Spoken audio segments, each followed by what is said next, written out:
Hey guys, welcome back to TechMan. Today, let me show you how to change Facebook name without waiting 60 days. If you're trying to change your Facebook name without waiting the full 60 days, here's what you need to know. Normally, Facebook enforces that 60-day limit to prevent abuse, but in certain situations, you might be able to request a manual review. First option is submitting an appeal directly through your settings. Let's go to the Account Center, tap Personal Details, select Name. If your name change is blocked, look for a Learn More or Appeal option. Facebook may ask you to upload a valid government ID. This usually works if you misspell your name, recently got married or divorced, or legally changed your name. Another possible method is during account recovery. If your account was compromised, going through Facebook's hacked account recovery process may allow you to update your name after security verification.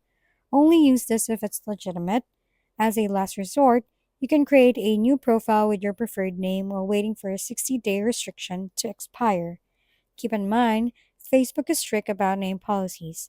Always use your real or commonly used name to avoid restrictions.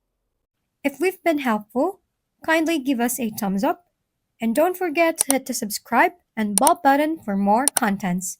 For any questions and suggestions, comment down below.